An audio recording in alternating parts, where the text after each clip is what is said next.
Now let us discuss 80. The manganate and permanganate ions are tetrahedral due to. Here they are asking the reason why manganate and permanganate are tetrahedral in nature.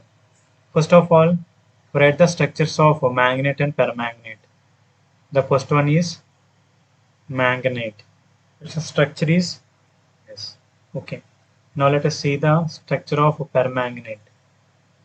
Permanganate. Its structure is Mn double bond O, double bond O, double bond O, O minus. They ask the reason why manganate and permanganate having its same structures, that is tetrahedral. Now let us verify the given options. There is no pi bonding.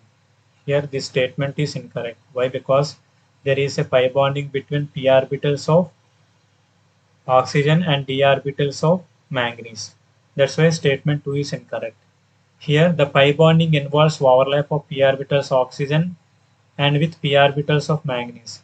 Here just now you discussed that the pi bond is formed between the overlap of p orbitals from oxygen and d orbitals from manganese. So statement 2 is also incorrect. Now let us verify the statement 4. The pi bonding involves overlap of d orbitals of oxygen. We clearly observe that there is no presence of d orbitals in oxygen.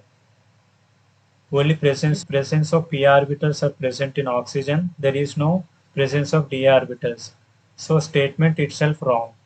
So you can easily eliminate D option. Now let us verify the first option. The pi bonding involves overlap of p orbitals of oxygen with d orbitals of manganese. This statement is absolutely right.